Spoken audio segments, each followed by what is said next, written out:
मेरे पीछे जो आप दो महिला को देख रहे हैं ना, ये दोनों महिला एक साथ जो है विधवा हो जाती है। आखिर कैसे? घटना की सारी जानकारी आपको देंगे। इस वक्त हम मौजूद हैं सुपौल जिला के सरायगढ़ भपटियाही के शाहपुर पंचायत में, और आज से ये घटना 10 से 12 रोज पहले हुआ है। बता दें आपको, मिथिलेश नाम का एक लड़का है, और कहीं ना कहीं मिथिलेश नाम का जो लड़का है उसको इसी गांव के कुछ दबंग लोग जो है ना, मारते मारते उनको खात्मा कर देते हैं। उनका ऐसा हालात बना देते हैं, वो डॉक्टर के घर तक तो जाते हैं लेकिन वहां से रिटर्निंग वो आ नहीं पाते हैं। और सब कुछ इसी गांव में हुआ है। मारने वाला भी इसी गांव का है, और मरा जो है मिथिलेश वो भी इसी गांव का लड़का है। और कहीं ना कहीं ये सब के वो गोतिया लगते हैं, दियाद लगते हैं। देखिए, मिथिलेश की दो पत्नी है, ये बड़ी पत्नी है और ये छोटी पत्नी है, और दोनों एक साथ विधवा हो गई। और गजब की बात यह है भैया कि दोनों पत्नी में एक भी बच्चा नहीं है। अब बताइए और क्या है? मिथिलेश इकलौता चिराग था इस परिवार का, यानी इस परिवार का जो है ना नाम निशान मिटाने का प्रयास किया गया, मिटा दिया गया, क्योंकि मिथिलेश के पत्नी को भी एक भी संतान नहीं है, ना ही बेटा है ना ही बेटी है। मेरे साथ में मिथिलेश के दादाजी हैं, देख सकते हैं, बुजुर्ग दादा है यहाँ पे। इधर मिथिलेश के पिताजी हैं। इकलौता चिराग था इनका, वो सब खत्म हो गया। मिथिलेश की बहन है, माँ है, सब के सब जो है रोते बिलखते सब परेशान हैं। और आज घटना को 12 रोज हो गया, लेकिन 12 रोज में मात्र 2 व्यक्ति की गिरफ्तारी हुई है। कहीं ना कहीं प्रशासन को इस पर ध्यान देने की जरूरत है कि जघन्य अपराध किया गया। इकलौता चिराग को उस पर आरोप क्या लगाया गया ये भी अगर जानेंगे तो आपको हैरानी होगी। मिथिलेश पे आरोप लगाया गया कि कहीं ना कहीं उसका जो उसी गांव की एक महिला जो है, जो उनको रिश्ते में बहू लगते हैं, यानी ससुर और बहू का रिश्ता दोनों में है, उस पर आरोप लगता है कि मिथिलेश उसके साथ अवैध संबंध में था। इसके वजह से कहीं ना कहीं मिथिलेश को पकड़ के ले जाते हैं और उसको इतना पिटाई करते हैं कि मिथिलेश इस दुनिया में इस वक्त नहीं है। लेकिन आखिर क्या सच्चाई है वो आपको हम बताएंगे, परिवार के लोगों से बात करेंगे। आप मिथिलेश जी के पापा जी हैं जी। क्या नाम हुआ? रामचंद्र पाल। मत रोइए, हम जान रहे हैं सर आपका इकलौता चिराग नहीं है, बहुत दुख है, बहुत कष्ट है, लेकिन रोने से काम नहीं चलेगा, लड़ना पड़ेगा। बेटा को इंसाफ दिलाना है ना? जी दिलाना है इंसाफ की नहीं दिलाना? जी जी तो लड़ना पड़ेगा ना। जी 2 बहू आपकी विधवा हो गई ना? जी। काहे 2 बहू विधवा हो गई आपका? वो लोग मार दिया ना। मार दिया? जी। क्या कह के मारा है आपके बेटे को? बेटा गया था रिजर्व, उधर से आया तो कहता है कि मेरा बहू को क्यों केस करवाया। अच्छा। मेरे ऊपर। हाँ। 2 महीना पहले। तो वो कोई दुश्मनी ना था हमसे, उससे वो कहा कि वो मेरे ऊपर केस क्यों किया। तो हम कहे तुम्हारा पुतो है, तुम न जानेगा, हम तो उससे कोई लेना देना नहीं है। उसका नाम क्या है जो आपके बेटा को मारा है? महानंद। महानंद पांडे जी। बालकिशोर पांडे। अच्छा, सबका नाम नहीं कहना है, जो मुख्य है उसमें ये बताइए, जो परिवार जिसका है। महानंद और उसका हजू। अच्छा, ये जो है वो महिला कौन थी जिस महिला को जो है? महानंद पांडे का महिला था। महानंद पांडे की पत्नी थी जी। वो आपके बेटे के ऊपर आरोप लगा रहा था कि कहीं ना कहीं एफआईआर जो है यही करवाया उसके परिवार पे। हाँ जी। आखिर सच्चाई क्या है? सच में एफआईआर करवाया था क्या? नहीं। हाँ। नहीं, हमारा गाड़ी रिजर्व ले गया था। आपके बेटा पे तो आरोप ये भी लगाया जा रहा है कि उसका अवैध संबंध था उस महिला के साथ, गलत रिश्ता था। नहीं, वो कभी नहीं था। नहीं, मेरा पुतो था 2 ठो, तो हम काहे के लिए, मेरा बेटा वैसा नहीं था। अच्छा, तो ये आरोप क्यों लगा रहा था? झूठ मूठ का। हाँ। मारने के ख्याल में कि आपका बेटा को दुनिया से उठा देंगे। अच्छा, बस। नाम क्या है आपके उसका जो मारा है? वो महानंद पांडे। महानंद पांडे। देखिए, बालकिशोर ये जो है ना, हम आपको पहले ही बताए हैं कि मरने वाला भी इसी वार्ड के है और मारने वाला भी इसी वार्ड के है। अलग बात है, गांव एक ही है, गांव एक ही है ना। हाँ, गांव एक ही है लेकिन वार्ड अलग अलग है। हालांकि घर का दूरी अगर देखा जाए तो 100-200 मीटर की दूरी होगा मुश्किल से। बाकी महानंद पांडे ने बोले उसका नाम।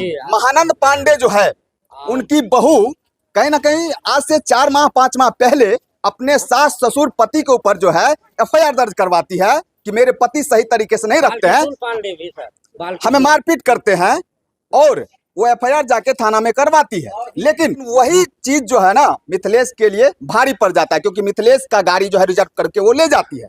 और उन लोगों का कहना यह है कि मिथिलेश जाके एफआईआर करवा दिया, और कहीं ना कहीं ये साजिश रचा गया कि मिथिलेश को ही खत्म कर दिया जाए और मिथिलेश को पकड़ के से शादी करवा दिया जाए, ऐसा वहां बोला जा रहा है वीडियो में।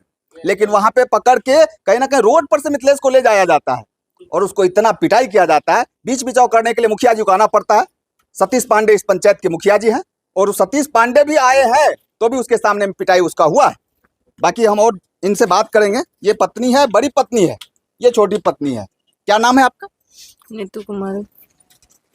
आप कहाँ थे जब आपके पति को जो है पिटा जा रहा था?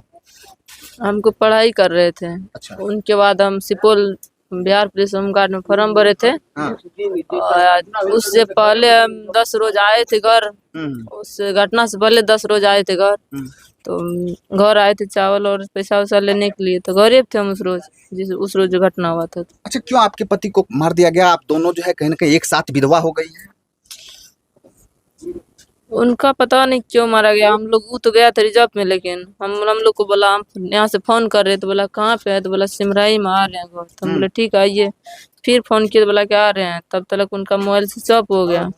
स्विच ऑफ हो गया तो फिर थोड़ा देर के बाद पूरा यहाँ गांव का लोग हल्ला कर रहा था। हल्ला किए तो हम लोग सब यहाँ से दौड़ के गए उनके पास। गए देखे उनको मार रहे थे सब मिल के। 12-13 आदमी था, 10-5-6 महिला भी था। वहाँ गेट लगा के पूरा बांध के मार रहे थे, हम लोग को नहीं खोलने दिया। उनके बाद हम लोग मुखिया के पास कॉल किए, वो भी आया तो उनको भी गाली दे रहा था सब मिल के। तब अच्छा, उनके आपके पति के ऊपर आरोप लग रहा था कि जो महिला थी उससे आपके पति का गलत रिश्ता था, ये क्या सही है क्या? नहीं, वो गलत बोल रहे हैं। क्यों गलत बोल रहे हैं वो लोग?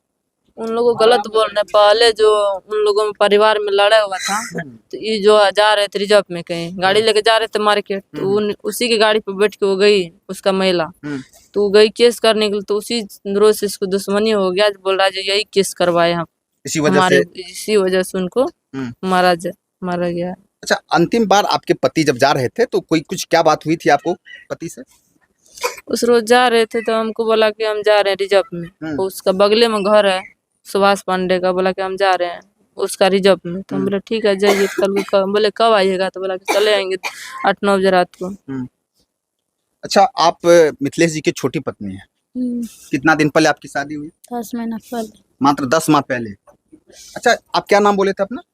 नीतू कुमारी। आपकी शादी कितना दिन पहले हुई थी? 5 साल हुआ। बच्चे कितने हैं आपके? नहीं है, एक भी बच्चे नहीं है। आपकी शादी 10 माह पहले हुई है। आपके कितने बच्चे हैं? नहीं। क्या करेंगे आप? मिथिलेश जी रहे नहीं, आप इस घर की बड़ी बहू हैं और मिथिलेश जी नहीं है। इस घर में रहेंगे या फिर कुछ और सोच रहे हैं? रहेंगे इसी घर में। कहाँ जाएंगे? कैसे रहेंगे? मिथिलेश जी नहीं है, कैसे रहेंगे आप? माँ पापा है, इन्हीं लोग का सेवा करेंगे। रहेंगे। पढ़ाई लिखाई करते हैं, उसी से गुजर करेंगे। क्या पढ़ाई कर रहे हैं अभी? ग्रेजुएशन फाइनल है, बिहार पुलिस का फॉर्म भरे हैं। होमगार्ड की भी तैयारी है। 27 तारीख को रनिंग है। 27 तारीख को दौर है होमगार्ड का। बिहार पुलिस का? बिहार पुलिस का अभी नहीं है, टाइम 1 महीना टाइम। देखिए, कहीं ना कहीं आपके पति नहीं है, लेकिन अब आपको संघर्ष करना पड़ेगा, क्योंकि पति नहीं है तो जिंदगी कैसे बीतेगा आपको समझ में आ रहा होगा। लेकिन एक चीज वादा कर लीजिए अपने आप से, इस पूरे परिवार से, कि आप बहू नहीं इस घर की बेटी बन के रहेंगे आप, है ना? अपने सास ससुर का सबका सेवा करेंगे और बिहार पुलिस या होमगार्ड आपको निकालना है, ये अपने आप में वचन ले लीजिए। क्या सही बोल रहे हैं हम? हाँ सही बोल रहे हैं। और उस गांव के समाज के लोगों को दिखाना है कि आप मेरे साथ जो साजिश किए उससे हम लोग डरने वाले नहीं है कि नहीं है? हाँ, सही। लड़ेंगे ना? लड़ेंगे जरूर। बिल्कुल बिल्कुल लड़ेंगे। तो आपका नाम क्या है? रानी कुमार। आप क्या सोच रही हैं? आपके पति नहीं है, इस गांव में, इस समाज में, इस परिवार में रहना है या चले जाना है? छोड़ हमको रहना है। रहना है। जिंदगी बहुत बड़ा है और पति के बिना रहना बहुत मुश्किल होता है विधवा औरत के लिए। कोई दबाव नहीं है, कोई दिक्कत नहीं है, आराम से बात करिए, फिर बाद में भी विचार करिए आप लोग, है ना? ये हम लोग सिर्फ पूछ रहे हैं, लोग जाने, है कि नहीं? क्या सोच रहे हैं? हम सोच रहे हैं कि यहाँ पर रहेंगे, मम्मी पापा को छोड़ करके नहीं जाएंगे, मम्मी पापा की सेवा यहीं पर करेंगे। अच्छा, पति आपके चले गए इस दुनिया से, जो आरोपी है उसके लिए क्या सजा का मांग करेंगे प्रशासन से? हमको फांसी की सजा चाहिए। चलिए, देखिए, कहीं ना कहीं दोनों पत्नी जो है ना एक साथ विधवा हुई है और ये घटना बहुत बड़ा है। और परिवार के लोगों का कहना, ये बड़ी पत्नी है, ये छोटी पत्नी, इनकी शादी मात्र 10 माह पहले हुई थी। और कहीं ना कहीं विधवा की ज़िंदगी जीना कितना मुश्किल होता है वो आप लोगों को भी पता होगा। लेकिन ये जो बड़ी पत्नी है उनकी कह रही है कि हम इस घर के बेटी बन के रहेंगे और लोगों को दिखाएंगे। ये बिहार पुलिस और होमगार्ड की तैयारी कर रही है, लगातार सुपौल में रह के इनका दौर चल रहा है।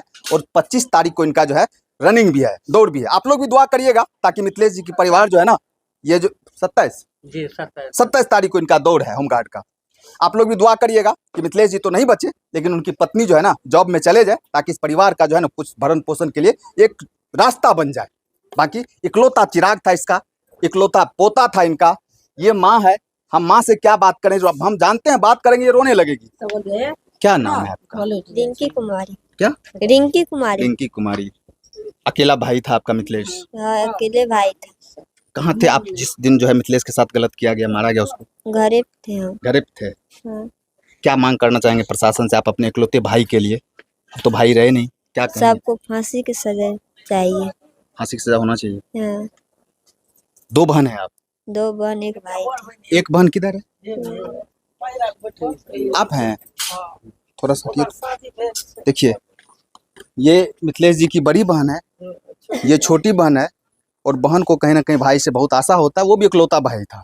कहाँ थे आप उस समय जब आपके भाई के साथ जो है गलत हुआ है, घटना हुआ है? जी यहीं पे थे। अच्छा, जब वहाँ पे मारपीट किया जा रहा था तो कैसे आप लोगों को पता चला? घर में लोग वहाँ पे गए? लोग ओतऽ से फोन करलकै तो गेलियै दरबार दे के तो मारैत रहै। क्या मांग करना चाहेंगे प्रशासन से अपने भाई के लिए? इकलौता भाई आपका चला गया, प्रशासन से क्या मांग करना चाहते हैं ताकि उनके आत्मा को शांति मिले वहाँ? फांसी की सजा होनी चाहिए। चलिए, बाकी घटना के बारे में आप लोग का क्या राय है, आप लोग भी अपना राय विचार जरूर दीजिएगा। इस परिवार का तो चिराग खत्म हो गया, लेकिन इस घटना के बारे में आप लोगों का राय विचार का इंतजार रहेगा। प्रशासन से भी हम नम्र निवेदन करेंगे कि ऐसे ऐसे लोगों को जो है अविलंब गिरफ्तारी हो, स्पीडी ट्रायल चला के उनको सख्त से सख्त सजा दिया जाए, ताकि ऐसे ऐसे घटना करने से पहले 100 नहीं 1000 बार सोचे कि कैसे एक इकलौता चिराग को जो है ना खात्मा कर दे। बाकी वीडियो देखने के लिए बहुत बहुत धन्यवाद। जय हिंद।